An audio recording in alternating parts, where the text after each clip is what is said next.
Yo, what is up guys? Good morning sa tanan no. Today is Saturday and naanapod mi na pull out nga unit.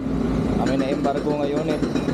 Kani nga unit guys is Easy Ride 150 CL 150cc and then click type siya. And then carb type lang po siya. Hindi pa siya FI.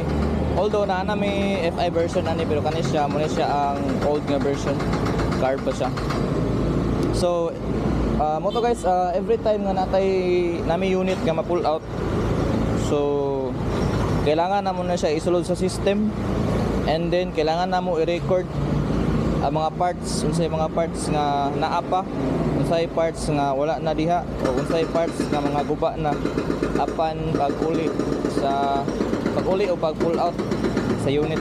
So kailangan na mo na siya i-record rin sa mong ginatawag na walk around checklist. So naka-record na siya tanan diri. And then once na ma-record na siya, diligid na mo na siya pwede hilaptan ng unit kay naman siya inventory. And then naapod may compliance, and then mag-audit pod may every quarterly may ga-audit diri. So i-check na siya sa among mga superiors sa bay nangawala pa ka diya. So kung yun sana pag-uli sa customer, if ever nga iya pa ning lukaton kay deposit ra man ni siya, temporary deposit, yun sa pag-uli ni customer, so mura po na siya pagkuha niya, walay makulang, walay madugang, so as is kina siya. Yun. So magsugod na taguan guys, record. So muna yung mga parts tanan nga naa ng motor. Ang uban ani wala, ang uban ani kay automatic man siya, ang uban ani na clutch, ang motor na ng EX wala.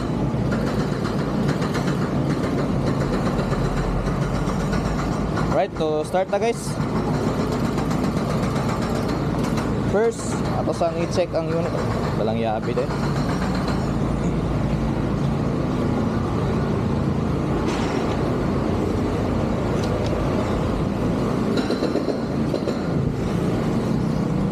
Ano siya guys? I-check na to. Mali kayang yabi oh. Nga ba siya battery? So nisiga siya yung dashboard, so meaning nasa battery. And then plate number, nasa plate number, original plate number, ang yabi niya. So naman siya battery, check na battery,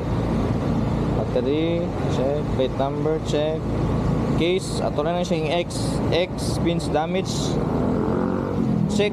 Kung naa siya, okay pa, check lang. And then kung wala, missing, tatog M. And then kung damage siya, tatog X.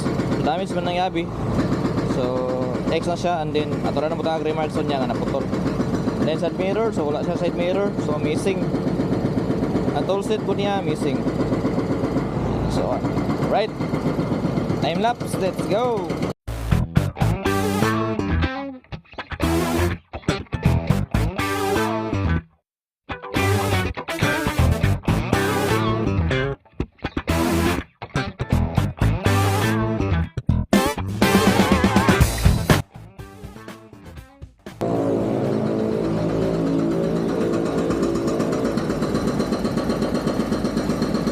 Right, so mo to atong kan guys, sumana tagwak sa unit. So mo na siya ang record tanan. And then napatay mga remarks ani.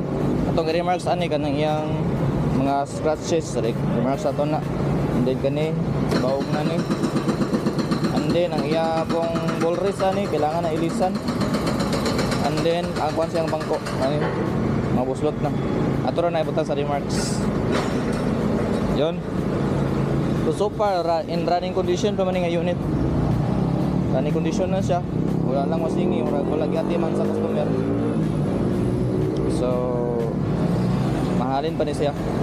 Tapos panig chance nga mahalin. Alright. So kung amoy mga pautana guys, comment lang mo for more updates. And then ako i-post nga mga barato nga unit. Keep in touch lang guys sa ato ang page. Alright, shout out and ride safe sa lahat.